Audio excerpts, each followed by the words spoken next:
বিসমিল্লাহির রহমানির রহিম। তিনি ছিলেন আমাদের প্রিয় নবী সাল্লাল্লাহু আলাইহি ওয়াসাল্লামের মা, কিন্তু তার গল্প আজও অনেকটাই আড়ালে পড়ে আছে। আপনি কি কখনো ভেবে দেখেছেন কে ছিলেন আমিনা? তিনি কোন বংশের মেয়ে ছিলেন? তার শৈশব কেমন কেটেছিল? যৌবনে তিনি কেমন ছিলেন? কিভাবে তার পরিচয় হয়েছিল আব্দুল্লাহর সাথে, যিনি আমাদের নবীর বাবা? আর কেন নিয়তি তাদেরকে আলাদা করে দিল মদিনার পথে? এই ভিডিওতে আপনি শুধু মা আমিনার গল্পই শুনবেন না, আপনি জানবেন বাবা আব্দুল্লাহর পরিচিত জীবনের কথাও। জানবেন সেই সফরের কথা, যে সফর থেকে তিনি আর ফিরে আসেননি। আর একদিন মাত্র 6 বছরের এক শিশু একা দাঁড়িয়ে আছে তার মায়ের কবরের পাশে। আজ আমরা সেই বিস্তৃত কাহিনী তুলে ধরছি, ইসলামী উৎস থেকে যতটুকু জানা যায় তার সব দিক মিলিয়ে। এটা শুধু একজন মায়ের গল্প নয়, এটা একটি উম্মার সূচনা কথা। আপনি দেখছেন ইসলামের নির্দেশনা। আমাদের রমজান সিরিজ চলছে। এখানে আপনি আমাদের প্রিয় নবী সাল্লাল্লাহু আলাইহি ওয়াসাল্লাম এবং তার পরিবারের ব্যাপারে আরও জানবেন। চ্যানেলটি সাবস্ক্রাইব করুন, ভিডিওটি লাইক করুন, আর কমেন্টে লিখে জানান আপনি কোন জেলা থেকে দেখছেন। আপনি যদি প্রস্তুত থাকেন তাহলে চলুন শুরু করি। প্রায় 550 বছর কেটে গেছে ঈসা আলাইহিসসালামের পরে। পৃথিবী তখনও অন্ধকারে ডুবে আছে। আমরা এখন মক্কায় দাঁড়িয়ে আছি। আকাশে কোনো নবীর কণ্ঠস্বর উঠছে না, জমিনে নাজিল হচ্ছে না ওহির আলো। এক গভীর অন্ধকারের ভেতর মানবজাতি ডুবে আছে, এমন অন্ধকার যেটাকে তারা আর অন্ধকার বলেও মনে করছে না।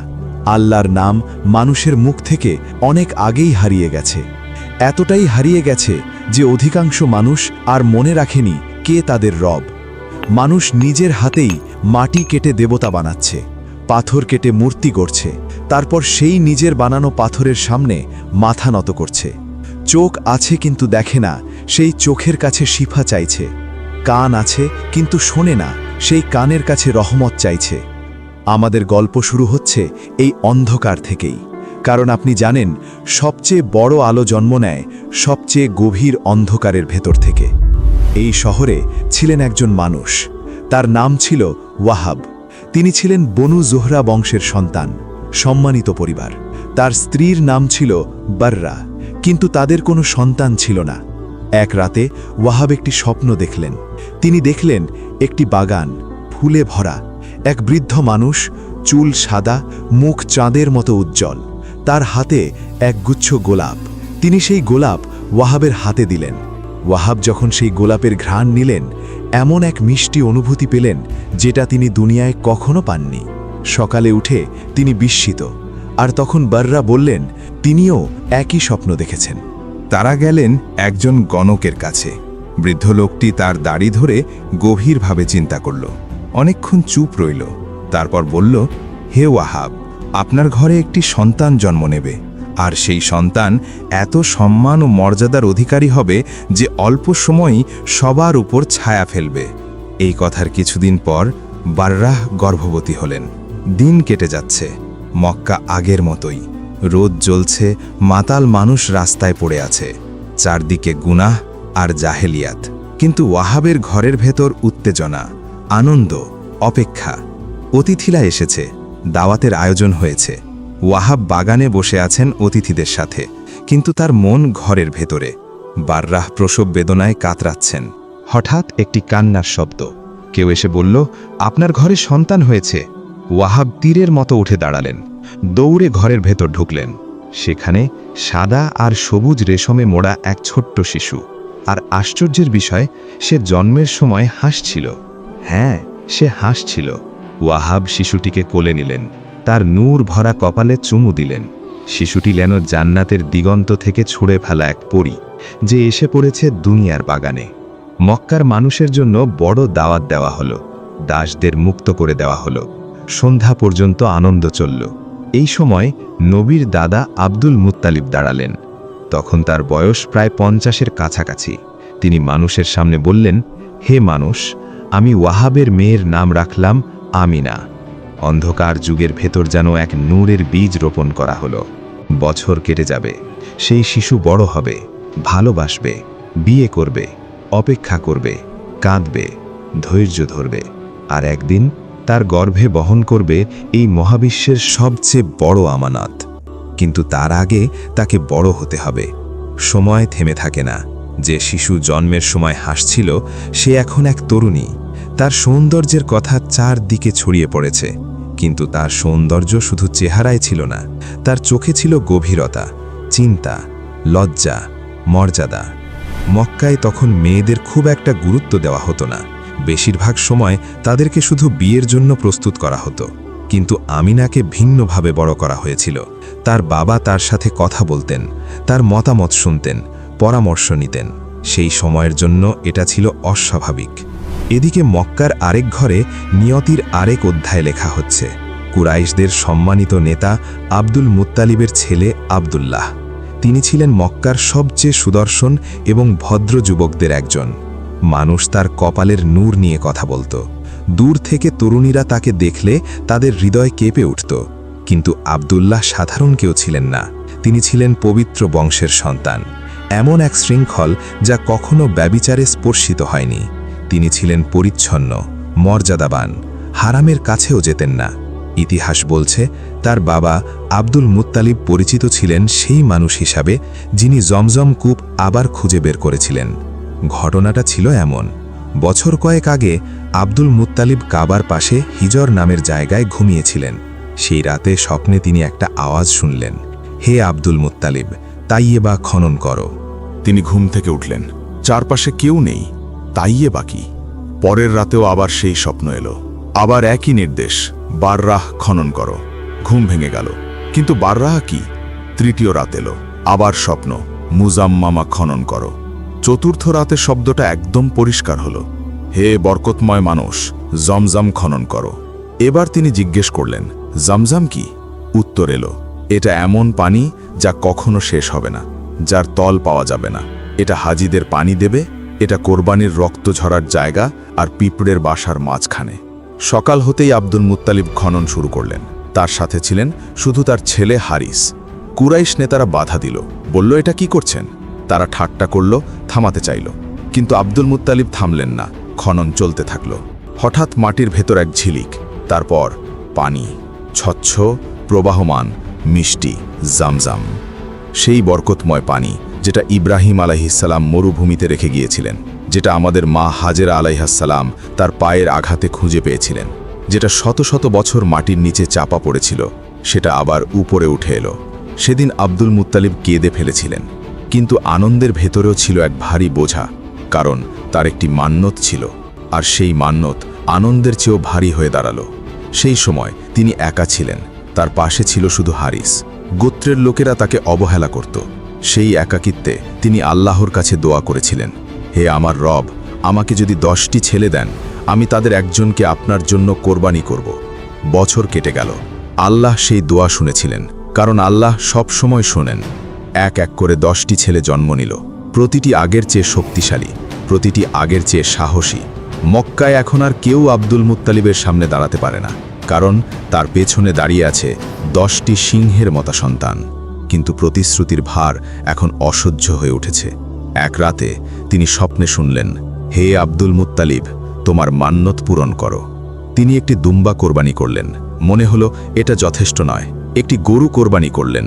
মনে হলো এটাও যথেষ্ট নয়। একটি উট কোরবানি করলেন। তবুও অন্তর বলছে আরও বড় কিছু। কি বড়? উত্তর এলো, তোমার ছেলের একজন। এক রাতে বাগানে তার 10 জন ছেলে সারি করে দাঁড়িয়ে আছে। চাঁদের আলো পড়ছে, খেজুর গাছের ছায়া নেমে এসেছে। প্রতিটি ছেলে সিংহের মতো দৃঢ়। তাদের বাবা ডাক দিয়েছেন, তারা এসেছে। আব্দুল মুত্তালিব এক এক করে সবার দিকে তাকালেন। অনেকক্ষণ তাকিয়ে রইলেন। তাদের মধ্যে সবচেয়ে ছোট, সবচেয়ে সুন্দর আব্দুল্লাহ। তার হাসি মানুষের মন উষ্ণ করত। তার কপালে সেই নূর, এক আলো যা কখনো তাকে ছেড়ে যায়নি। কাপা গলায় আব্দুল মুত্তালিব বললেন, হে আমার সন্তানরা, অনেক আগে আমি আল্লাহর কাছে প্রতিশ্রুতি দিয়েছিলাম, যদি 10টি ছেলে পাই, একজনকে কোরবানি করব। এখন সেই সময় এসেছে। কেউ অভিযোগ করল না, কেউ আপত্তি তুলল না।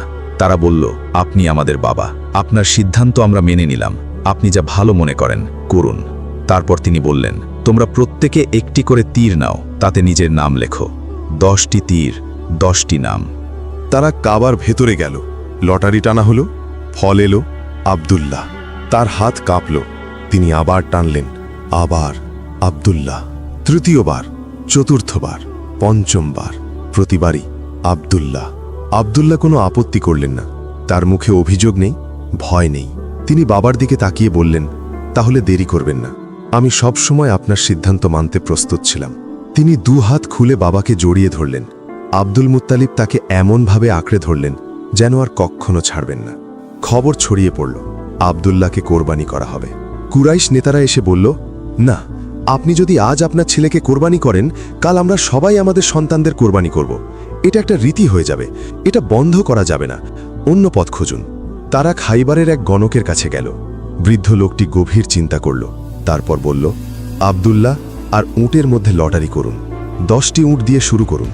যদি লটারি উটের উপর না পড়ে তাহলে আরও 10টি যোগ করুন। এভাবে চালিয়ে যান যতক্ষণ না লটারি উটের উপর পড়ে। শুরু হলো। 10টি উট, ফল আব্দুল্লাহ। 20টি উট, আবার আব্দুল্লাহ। তারা বাড়াতে থাকল। শেষ পর্যন্ত সংখ্যা গিয়ে দাঁড়ালো 100 উটে। 100 উট হওয়ার পর অবশেষে লটারি উটের উপর পড়ল। এভাবে আব্দুল্লাহ রক্ষা পেলেন। তিনি সেই কঠিন পরীক্ষায় উত্তীর্ণ হলেন। সময় গেল, তিনি বিয়ের উপযুক্ত বয়সে পৌঁছলেন। তার বাবা ইতিমধ্যে তার জন্য পাত্রী ঠিক করেছেন। একদিন দরজায় কড়া নাড়ার শব্দ। ওয়াহাব দরজা খুলে দেখলেন দাঁড়িয়ে আছেন আব্দুল মুত্তালিব। এটা সাধারণ কোনো আগমন ছিল না, কথা ছিল সংক্ষিপ্ত, স্পষ্ট। তিনি বললেন, আমার ছেলে আব্দুল্লাহর সাথে আপনার মেয়ে আমিনার বিয়ে কি সম্ভব? ওয়াহাব আগের রাতের স্বপ্নের কথা মনে করলেন। তিনি বললেন, হে আব্দুল মুত্তালিব, গত রাতে আমি একটি স্বপ্ন দেখেছি, আপনাকে বলি। তিনি বললেন, আমি স্বপ্নে আমাদের মহান পূর্বপুরুষ ইব্রাহিম আলাইহিসসালামকে দেখেছি। তিনি বললেন, আমি আব্দুল মুত্তালিবের ছেলে আব্দুল্লাহ এবং আপনার মেয়ে আমিনার নিকাহ পড়িয়ে দিয়েছি। আপনিও তা মেনে নিন, এটা আল্লাহর কাছে বরকতময় তাকদীর। এই কথা শুনে আব্দুল মুত্তালিবের চোখে পানি চলে এলো, কারণ তিনিও একই স্বপ্ন দেখেছিলেন। আর সেই কারণেই তিনি তখন সেই ঘরের ভেতরে দাঁড়িয়েছিলেন। আল্লাহু আকবার। সেই মুহূর্তে যেন তাকদীরের তালা খুলে গেল। কিন্তু কেউ তখনও জানত না এই বিয়ে শুধু 2 জন মানুষকে এক করবে না, এটা বদলে দেবে পুরো মানব জাতির ইতিহাস। নিকার দিন যতই ঘনিয়ে এলো, মক্কার ভেতরে হালকা একটা সাড়া পড়ে গেল। এটা সাধারণ কোনো বিয়ে ছিল না, কারণ আব্দুল্লাহ সাধারণ যুবক ছিলেন না, আর আমিনা, তিনি মক্কার সবচেয়ে সম্ভ্রান্ত, লাজুক, পবিত্র তরুণীদের একজন হিসেবে পরিচিত ছিলেন। নিকাহ সম্পন্ন হল। ঘরের ভেতর খুতবা হল, মুখে হাসি, দুয়া উঠছে। আব্দুল মুত্তালিব, ওয়াহাব, বাররাহ সবাই এমন এক আনন্দ অনুভব করছিলেন যেটা ভাষায় প্রকাশ করা যায় না। কারণ এটা শুধু বিয়ের আনন্দ ছিল না, তাদের অন্তরের গভীরে ছিল এক অদ্ভুত অনুভূতি। কিছু বড় ঘটতে যাচ্ছে, কিন্তু সেটার নাম তারা জানতেন না। বিয়ের অল্প কিছুদিন পর আমিনা গর্ভবতী হলেন। এখন তিনি বহন করছেন এক মহান আমানত। কিন্তু মক্কা কিছুই জানে না। মক্কা তখনও মূর্তিতে ভরা, মক্কা তখনও জুলুমের ভেতর ঘুরছে। আর আমিনার ঘরের ভেতর নীরবে বেড়ে উঠছে এক মুজিজা। রাতে যখন আমিনা বিছানায় শুয়ে থাকতেন, তিনি অনুভব করতেন এটা সাধারণ গর্ভধারণের মতো না। কিছু কিছু রাতে তার ঘুম আসত না, তার বুক কাঁপত, হৃৎস্পন্দন দ্রুত হয়ে যেত। মনে হতো অদৃশ্য কেউ যেন তাকে বলছে, প্রস্তুত হন, এই সন্তান সাধারণ কেউ হবে না। যখন তিনি জন্ম নেবেন, কিসরার প্রাসাদ কেঁপে উঠবে, আগুন নিভে যাবে, মূর্তিগুলো ভেঙে পড়বে, পৃথিবী কেঁপে উঠবে। কিন্তু সেই দিন তখনও আসেনি। এখন শুধু এটুকুই, তাকদীর আমিনার ঘরে প্রবেশ করেছে। মক্কার সকাল কখনো কখনো ভারী হয়, সেই সকালও তেমনই ছিল।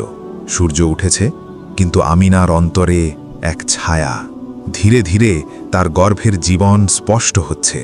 ঠিক তখন খবর এলো একটি বাণিজ্য কাফেলা শামের দিকে যাচ্ছে। ব্যবসা ছিল মক্কার রক্তস্রোত। পুরুষেরা মাসের পর মাস সফরে থাকত। এটা ছিল স্বাভাবিক ব্যাপার। কিন্তু কিছু বিদায় স্বাভাবিক হয় না। আব্দুল্লাহকে যেতে হবে। আমিনা দরজায় দাঁড়িয়ে, তিনি আব্দুল্লাহর চোখের দিকে তাকালেন। এটা স্বামী স্ত্রীর সাধারণ বিদায় ছিল না। মনে হচ্ছিল ভেতরে কিছু ভেঙে যাচ্ছে। আব্দুল্লাহ বললেন, সময় লাগবে না। আমিনা বললেন, আমি আপনার জন্য দোয়া করব। তিনি তার হাত ধরলেন, ছাড়তে চাইছিলেন না। কিন্তু কখনো কখনো তাকদীর মানুষের আঙুল জোর করে খুলে দেয়। কাফেলা রওয়ানা দিল। দিগন্তে ধুলোর মেঘ মিলিয়ে গেল। আমিনার বুকের ভেতর একটা চাপা ব্যথা শুরু হলো। তিনি হাত রাখলেন নিজের পেটে। দুশ্চিন্তার দিন শুরু হলো। দিন গেল, সপ্তাহ গেল, মাস কেটে গেল। খবর এলো কাফেলাগুলো মক্কায় ফিরছে। শহর সরব হয়ে উঠল, রাস্তা ভরে গেল। প্রতিটি দরজায় অপেক্ষার চোখ। আমিনাও অপেক্ষা করছেন। তার হৃদয় দ্রুত ধুকপুক করছে। আব্দুল মুত্তালিব ভিড়ের মধ্যে ছেলেকে খুঁজছেন, জিজ্ঞেস করছেন, আব্দুল্লাহকে দেখেছেন? কেউ স্পষ্ট উত্তর দিচ্ছে না। তারপর ফিসফিস শুরু হলো। আব্দুল্লাহ অসুস্থ হয়েছেন। তিনি মদিনার কাছে তার মামাদের বাড়িতে থেকে গেছেন। আব্দুল মুত্তালিবের মুখ শক্ত হয়ে গেল, চোখ স্থির হয়ে গেল। তিনি বড় ছেলে হারিসকে ডাকলেন, তোমার ভাইকে খুঁজে আনো। সেই রাতে আমিনার ঘুম হলো না। তিনি অনুভব করছেন তার গর্ভের সন্তানের নড়াচড়া, কিন্তু তার আত্মা যেন চলে গেছে আব্দুল্লাহর পাশে। তিনি সেখানে থাকতে চান, তার হাত ধরতে চান, কিন্তু তাকদীর তার সামনে অদৃশ্য এক দেয়াল তুলে দিয়েছে। দিন গেল। তারপর একদিন দরজায় কড়া নাড়ার শব্দ। সেই শব্দ সাধারণ ছিল না। আমিনা শুনেই বুঝলেন কিছু একটা হয়েছে। তার হৃদয় যেন থেমে যেতে চাইল। তিনি দরজা খুললেন। সামনের মানুষগুলো চোখ নামিয়ে রেখেছে। আব্দুল্লাহ ইন্তেকাল করেছেন। এক মুহূর্তে পৃথিবী নিস্তব্ধ হয়ে গেল। শব্দ দূরে সরে গেল। চোখের সামনে অন্ধকার। তার অনাগত সন্তানের বাবা আর নেই। আমিনা দেয়ালে হেলান দিলেন। আবার হাত রাখলেন নিজের পেটে। ভেতরের জীবন আছে, কিন্তু বাইরের জীবন হঠাৎ কমে গেছে। যখন আব্দুল মুত্তালিব খবর পেলেন, তিনি মাথা নিচু করলেন, শুধু বললেন, আমার ছেলে। সেই শক্ত মানুষের কাঁধ নুয়ে পড়ল। আব্দুল্লাহকে মদিনায় দাফন করা হলো। আর এভাবেই জগতের সর্দার জন্ম নেবার আগেই এতিম হয়ে গেলেন। এটা সাধারণ মৃত্যু ছিল না, এটা তাকদীরের সূক্ষ্ম রেখা। কারণ একদিন সেই সন্তান পরিচিত হবেন এতিমদের পিতা হিসাবে। কিন্তু তিনি তখনও জন্মাননি। সেই রাতে আমিনা একা, বালিশে মাথা রাখতেই চুপচাপ তার চোখের পানি গড়িয়ে পড়ল। তিনি ভাবলেন আব্দুল্লাহর মুখের কথা, তার হাসি, শেষ বিদায়। কিন্তু মানুষ কখনো বিদায় বলে না এই ভেবে যে এটাই শেষ। রাতের কোনো এক সময় ক্লান্তিতে ঘুমিয়ে পড়লেন। তিনি স্বপ্ন দেখলেন, একটি কণ্ঠস্বর, শান্ত কিন্তু দৃঢ়। হে আমিনা, আপনি দুনিয়ার সেরা সন্তানকে বহন করছেন, কিন্তু এটা কাউকে বলবেন না। আমিনা হঠাৎ ঘুম থেকে জেগে উঠলেন। তার বুক দ্রুত উঠানামা করছে, কিন্তু আশ্চর্যের বিষয়, ভয়টা নেই। যে ভয় এতদিন তার বুক চেপে ধরেছিল, সেটা যেন সরে গেছে। তার জায়গায় নেমে এলো এক অদ্ভুত প্রশান্তি।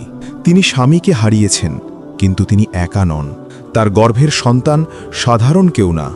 সেই রাতের পর আমিনার চোখের দৃষ্টি বদলে গেল। ব্যথা আছে, কিন্তু ভয় নেই। কারণ এখন তিনি জানেন এই সন্তান শুধু তার ছেলে হয়ে থাকবে না। এই সন্তান অন্ধকার ছিন্ন ভিন্ন করবে, কিন্তু তার আগে তাকে জন্ম নিতে হবে। আর সেই জন্ম পৃথিবীকে কাঁপিয়ে দেবে। মক্কার রাতগুলো সাধারণত নীরব, কিন্তু কিছু রাত থাকে যখন নীরবতাও যেন অপেক্ষা করে। সেই রাত তেমনই ছিল। আমিনার প্রসব বেদনা শুরু হয়েছে। আকাশ অস্বাভাবিক পরিষ্কার।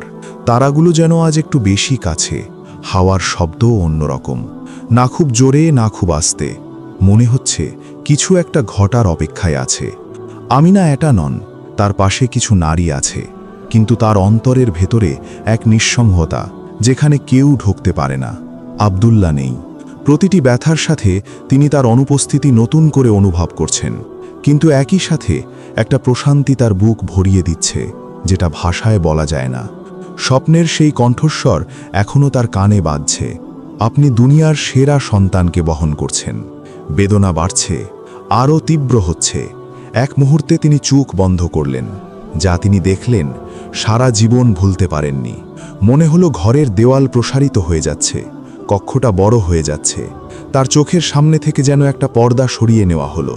তিনি দেখলেন এক আলো ছড়িয়ে পড়ছে দূর দেশে, শামের দিকে, দূর প্রান্তরে।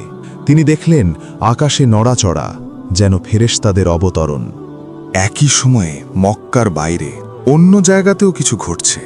পারস্যে কিসরার প্রাসাদে কম্পন শুরু হলো। বছরের পর বছর দাঁড়িয়ে থাকা কিছু মিনার ভেঙে পড়ল।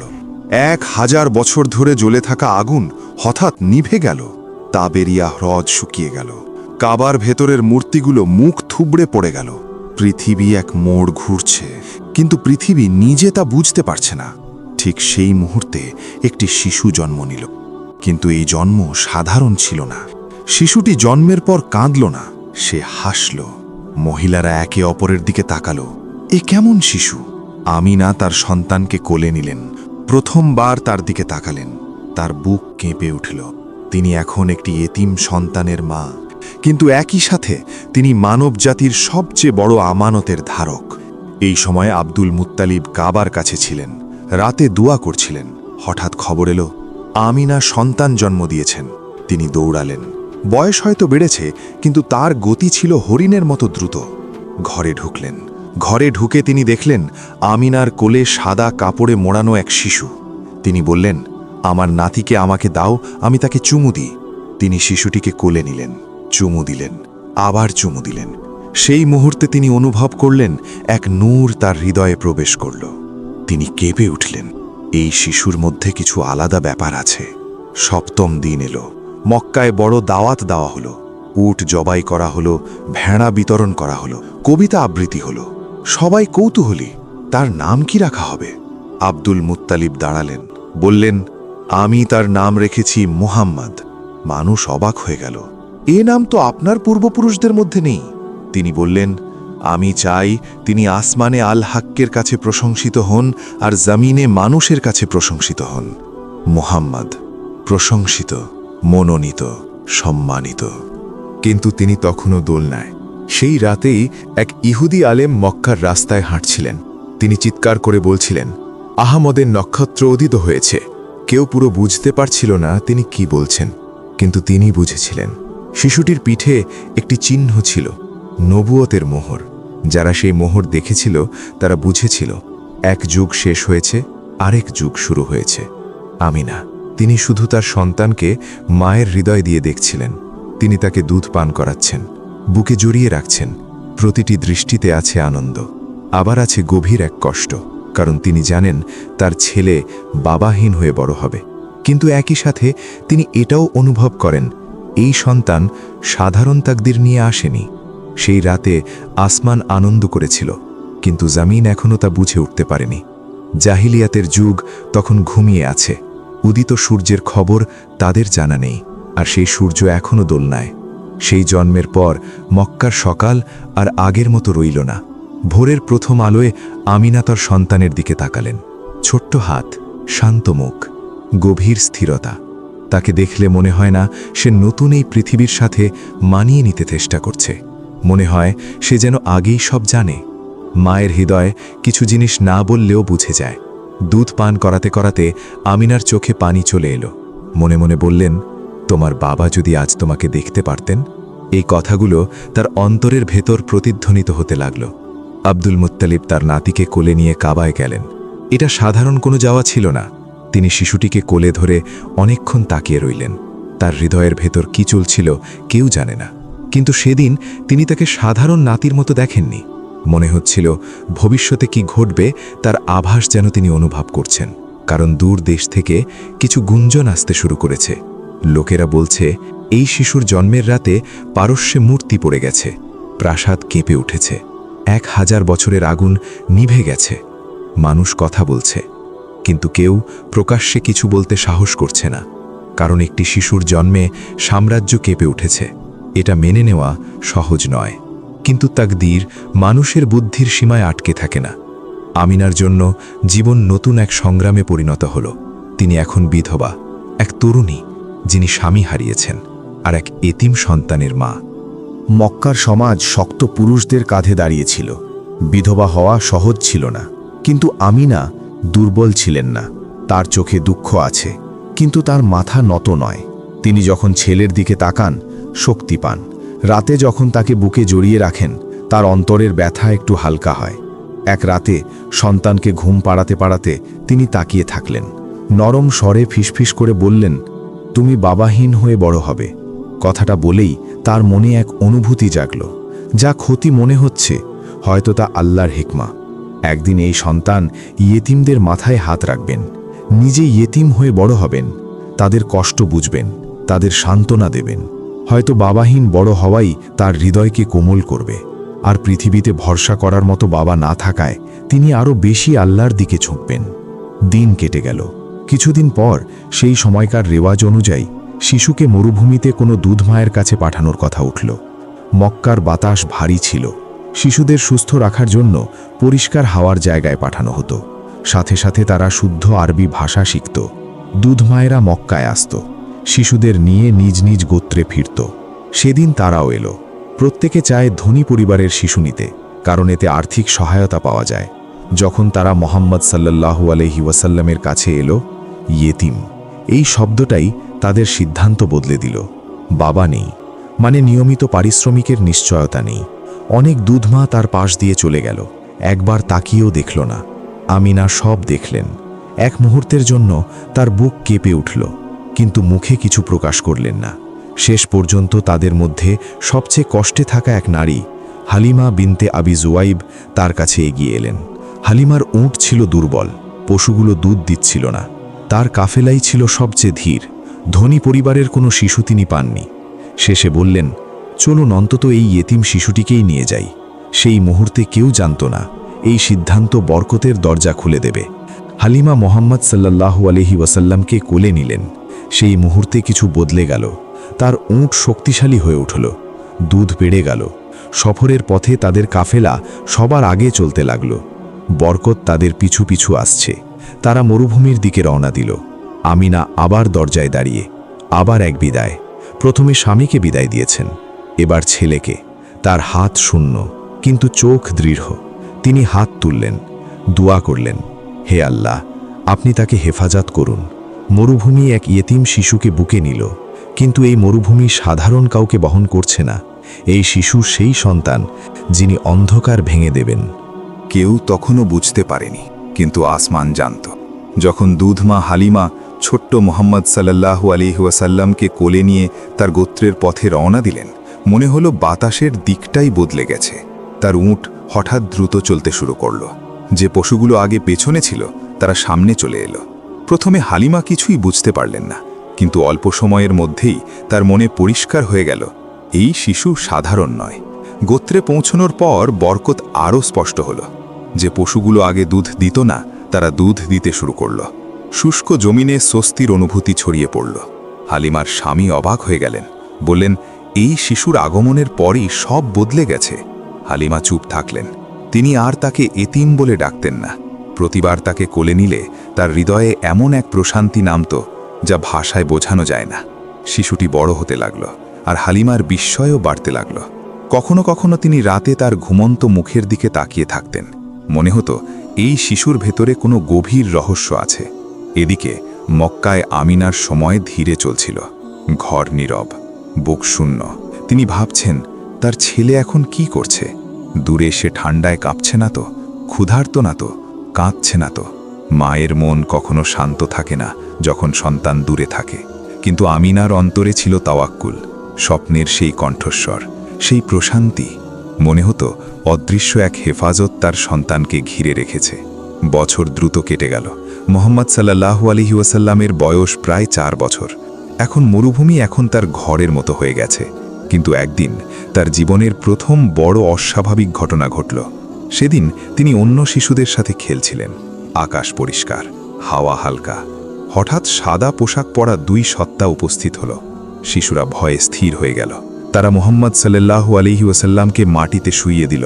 তার বক্ষ খুলল, হৃদয় থেকে কিছু বের করল, সেটা পরিষ্কার করল, তারপর আবার ফিরিয়ে দিল। অন্য শিশুরা দৌড়ে গিয়ে হালিমাকে বলল, ওকে মেরে ফেলেছে। হালিমার বুক ধরফর করে উঠল। তিনি দ্রুত দৌড়ে গেলেন। দেখলেন মুহাম্মদ সাল্লাল্লাহু আলাইহি ওয়াসাল্লামের মুখ ফ্যাকাশে কিন্তু শান্ত। হালিমা কেঁপে উঠলেন। তিনি আবার বুঝলেন এই শিশু সাধারণ নয়, কিন্তু তার মনে ভয় ঢুকে গেল, কারণ রহস্য মানুষকে আকর্ষণ করে, আর আকর্ষণ বিপদও ডেকে আনতে পারে। তিনি ভয় পেলেন কোথাও ক্ষতি না হয়। সিদ্ধান্ত নিলেন তাকে মায়ের কাছে ফিরিয়ে দেবেন। যখন আমিনা দরজায় হালিমাকে দেখলেন, তার বুক কেঁপে উঠল। তিনি ছেলেকে কোলে নিলেন, বুকে চেপে ধরলেন। চোখের পানি থামছিল না। মুহাম্মদ সাল্লাল্লাহু আলাইহি ওয়াসাল্লাম আমিনার দিকে তাকালেন। মনে হলো তিনি সব বুঝে গেছেন। সেই মুহূর্তে এক বিচ্ছেদ শেষ হলো, কিন্তু তাকদীরের সফর থামেনি। এখন আমিনার ছেলে তার কাছে।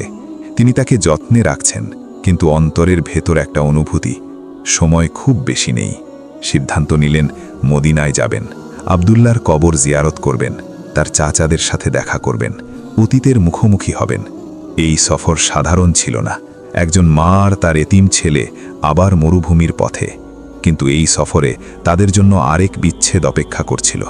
তারা জানত না তকদির তাদের পদক্ষেপ গুনছে। মদিনার পথ দীর্ঘ, বালি, সূর্য, নীরবতা। এই শহরেই এক তরুণ অসুস্থ হয়ে চোখ বন্ধ করেছিলেন, আব্দুল্লাহ। আর এখন সেই তরুণের ছেলে ছোট ছোট পা ফেলে সেই মাটির দিকে এগিয়ে যাচ্ছে। মুহাম্মদ সাল্লাল্লাহু আলাইহি ওয়াসাল্লামের বয়স মাত্র 6 বছর।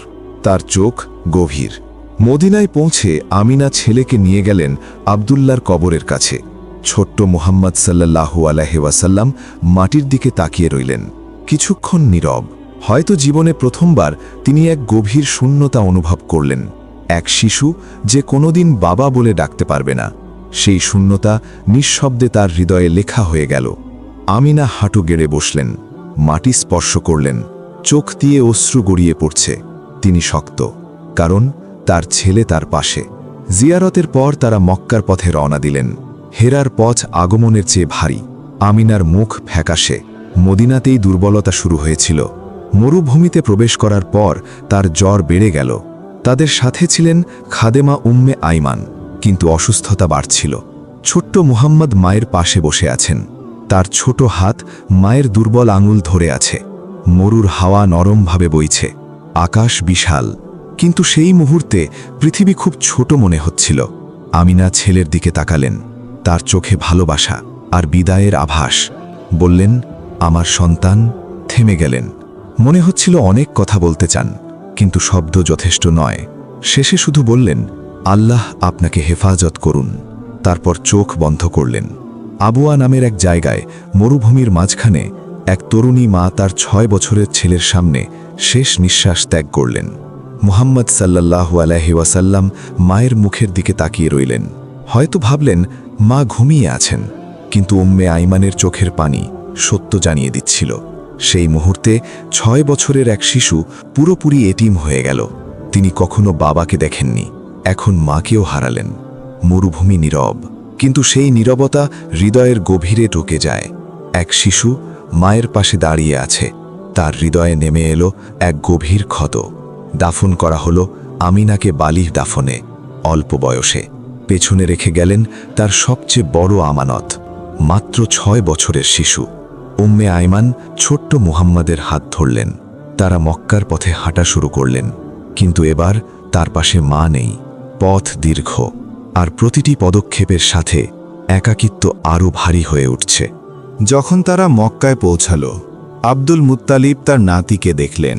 কিছু কথা মুখে বলা লাগে না, মুখের অভিব্যক্তি সব বলে দেয়। হয়তো ছোট্ট মোহাম্মদ বলেননি আমার মা মারা গেছেন, কিন্তু তার চোখ সব বলে দিচ্ছিল। আব্দুল মুত্তালিব নাতিকে কোলে তুলে নিলেন, বুকে জড়িয়ে ধরলেন। সেই শক্ত মানুষের চোখ থেকেও অশ্রু গড়িয়ে পড়ল। বললেন, এখন আমি আছি। কিন্তু তাকদিরে লেখা এতিমত্ব কারো আলিঙ্গনে পুরো মুছে যায় না। এই শিশুর হৃদয় এখন 2 বার ভেঙেছে। একদিন এই ভাঙা হৃদয়ই হবে পুরো মানবজাতির হৃদয়ের আরোগ্য। সেই রাতে মুহাম্মদ সাল্লাল্লাহু আলাইহি ওয়াসাল্লাম একা ঘুমালেন। মা নেই, বাবা তো আগেই চলে গেছেন, কিন্তু আসমান তাকে দেখছিল। কারণ তিনি সাধারণ কোনো এতিম নন, তিনি হবেন এক উম্মার নেতা, যিনি মা বাবার চেয়েও উম্মার কাছে বেশি প্রিয় হবেন। 2 বছর কেটে গেল, তার বয়স এখন 8। আব্দুল মুত্তালিব বৃদ্ধ হয়ে গেছেন, মুখের রেখাগুলো গভীর হয়েছে। একদিন তিনি অসুস্থ হলেন। কুরাইশের নেতা এখন বিছানায় শুয়ে। মক্কার নেতারা তাকে দেখতে আসছে, কিন্তু তার চোখ সবসময় খুঁজছে এক মুখ, তার নাতি। মুহাম্মদ সাল্লাল্লাহু আলাইহি ওয়াসাল্লাম তার পাশে বসে আছেন। দাদার হাত কাঁপছে, তিনি নাতির হাত ধরে আছেন। সেই মুহূর্তে আব্দুল মুত্তালিবের মুখে এক ছায়া। মনে হচ্ছে তিনি বুঝে গেছেন তাকদির আবার কাছে চলে এসেছে। তিনি তার ছেলেদের ডাকলেন, বিশেষ করে আবু তালিবের দিকে তাকালেন। বললেন, ওর খেয়াল রেখো। এই কথাই ছিল শেষ উপদেশ। কিছুক্ষণ পর তিনি চোখ বন্ধ করলেন। 8 বছরের একটি শিশু তৃতীয়বার কেঁপে উঠল। প্রথমে বাবা, তারপর মা, এখন দাদা। এক শিশুর হৃদয় এত বোঝা কিভাবে বহন করে? কিন্তু তিনি বহন করলেন, কারণ তার হৃদয় সাধারণ ছিল না। আবু তালিব তাকে নিজের ঘরে নিয়ে গেলেন। নিজের সন্তানদের থেকে আলাদা করেননি। তিনি গরিব ছিলেন, কিন্তু উদার ছিলেন। তিনি মোহাম্মদ সাল্লাল্লাহু আলাইহি ওয়াসাল্লামকে খুব ভালোবাসতেন, আর মোহাম্মদ সাল্লাল্লাহু আলাইহি ওয়াসাল্লাম সবসময় চাচার প্রতি সম্মান দেখাতেন। ঘরে খাবার কম থাকলে নিজে আগে না নিয়ে অন্যকে দিতেন। ভেড়া চড়াতে গেলে পালককে যত্নে রাখতেন। অন্যায় দেখলে চুপচাপ সরে যেতেন। তিনি তখনও শিশু, কিন্তু মর্যাদাবান শিশু। মক্কার রাস্তায় হাঁটতে হাঁটতে দেখতেন অন্যান্য শিশুরা মূর্তির সামনে মাথা নত করছে, কিন্তু তিনি কখনো নত হননি। প্রশ্নও করতেন না, শুধু তাকিয়ে থাকতেন। মনে হতো ভেতর থেকে একটা আওয়াজ বলছে, এটা ঠিক না। বছর যেতে লাগল, আর একটা বিষয় পরিষ্কার হতে লাগল, এই ছেলের মধ্যে মিথ্যা নেই, আছে আমানতদারিতা, আছে বিশ্বস্ততা। মানুষ তাকে একটি উপাধি দিল, আল আমিন। তিনি তখনও নবী নন, ওহী নাজিল হয়নি, কিন্তু মানুষ তাকে বিশ্বাস করে। এক এতিম শিশু, কিন্তু হৃদয় শক্ত। একাকী শিশু, কিন্তু সততা অটুট। তাকদীর ধাপে ধাপে তাকে প্রস্তুত করছে।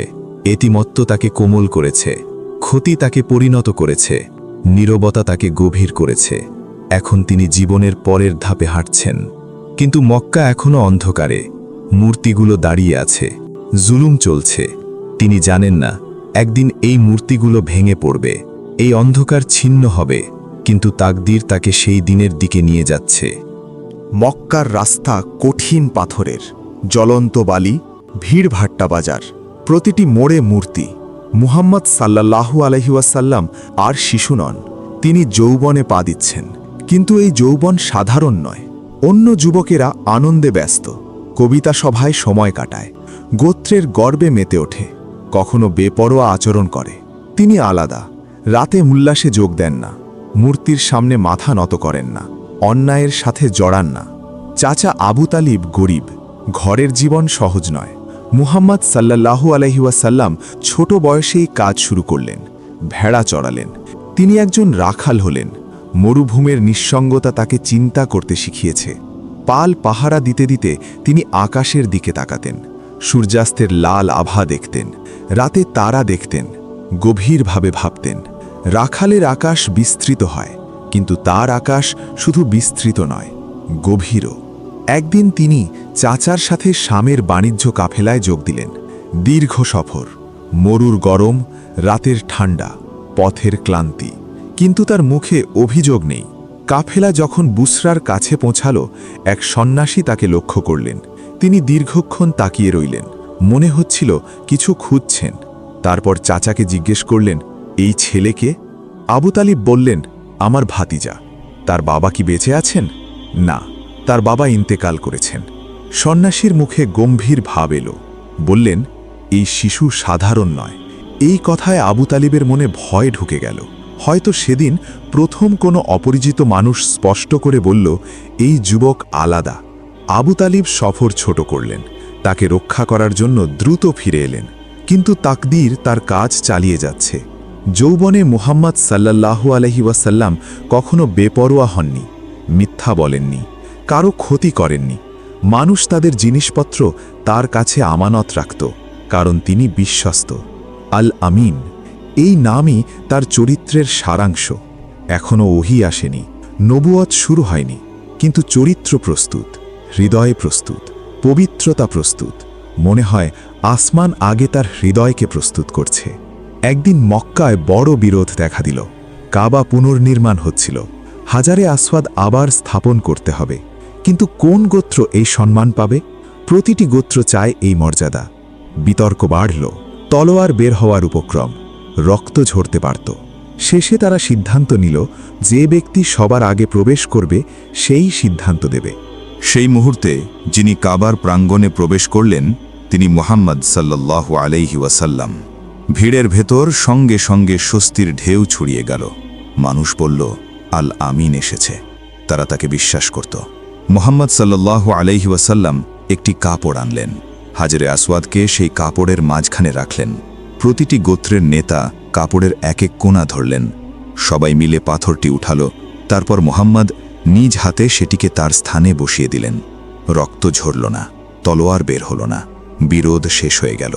তিনি তখনও নবী নন, ওহী নাজিল হয়নি, কিন্তু তিনি এক বড় সংকট সমাধান করলেন।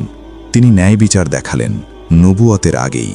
সে সময় মক্কায় একজন সম্মানিত ও ধনী নারী ছিলেন, খাদিজা রাদিয়াল্লাহু আনহা। তার বড় বড় বাণিজ্য কাফেলা ছিল। তিনি একজন বিশ্বস্ত লোক খুঁজছিলেন।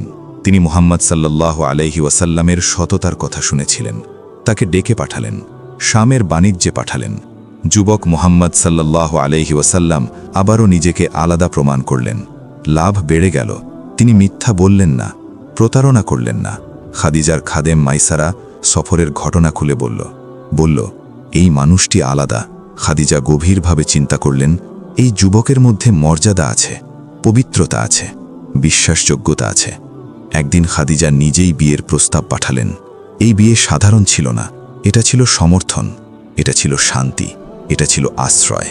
মুহাম্মদ সাল্লাল্লাহু আলাইহি ওয়াসাল্লামের বয়স তখন 25, খাদিজার বয়স 40, কিন্তু তাদের মাঝে বয়স নয়, বোঝাপড়া ছিল। এই বিয়ের মাধ্যমে মুহাম্মদ সাল্লাল্লাহু আলাইহি ওয়াসাল্লামের জীবন নতুন অধ্যায়ে প্রবেশ করল। তিনি আর একা নন, তার একটি ঘর আছে, কিন্তু তবুও রাতে তিনি একাকিত্ব বেছে নিতেন। তিনি হেরা পর্বতে উঠতেন, নীরবতার আশ্রয় নিতেন। মক্কার অন্ধকার তাকে কষ্ট দিত, মূর্তি, জুলুম, অন্যায়। তার বুক ভারী হয়ে উঠত।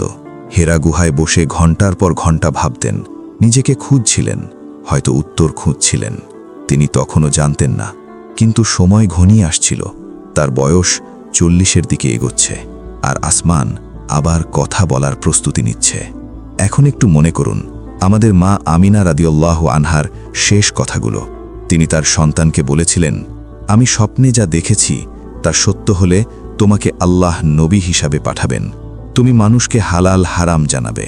তোমাকে পাঠানো হবে তোমার দাদা ইব্রাহিমের দিন পূর্ণ করতে। আল্লাহ তোমাকে হেফাজত করবেন, মূর্তি আর মূর্তি পূজা থেকে দূরে রাখবেন। যে বেঁচে থাকে সে মরবে। প্রতিটি নতুন জিনিস পুরনো হবে, সব কিছুই অস্থায়ী। আমিও মারা যাব, কিন্তু আমার নাম চিরকাল স্মরণ করা হবে, কারণ আমি এক পবিত্র সন্তানের জন্ম দিয়েছি। আর আমি এমন একজনকে রেখে যাচ্ছি যিনি আমাকে কল্যাণের সাথে স্মরণ করবেন। এই কথাগুলো শুধু একজন মায়ের বিদায় ছিল না, মনে হচ্ছিল তাকদীর মায়ের কণ্ঠ দিয়ে কথা বলছে। মনে হচ্ছিল সেই মুহূর্তে পৃথিবী নিঃশ্বাস আটকে রেখেছিল, আর মা চলে গেলেন। তার সন্তান তখন 6 বছরের। বছর কেটে গেল, দীর্ঘ, ভারী, কঠিন বছর। নবুয়ত এলো, ওহী এলো, সংগ্রাম এলো, যুদ্ধ এলো, বিজয় এলো, কিন্তু হৃদয়ের ভেতরে এক কোণ সবসময় একই রকম রয়ে গেল, এক নীরব গভীর শূন্যতা। যখন রাসূলুল্লাহ সাল্লাল্লাহু আলাইহি ওয়াসাল্লাম হুদাইবিয়ার ওমরা করতে গিয়েছিলেন, তিনি তার মায়ের কবর জিয়ারত করেছিলেন। তিনি থেমে গেলেন, মাটির দিকে তাকালেন, আবার তাকালেন, নিজ হাতে মায়ের কবরের মাটি ঠিক করে দিলেন। মনে হচ্ছিল তার হাত যেন বলছে, আমি এখনো আছি মা। তিনি কবরের পাশে বসে পড়লেন। তার চোখ দিয়ে অশ্রু গড়িয়ে পড়ল, নীরব কান্না, হৃদয়ের গভীর থেকে উঠে আসা কান্না। এটা একজন নবীর অশ্রু, এটা একজন সন্তানের অশ্রু।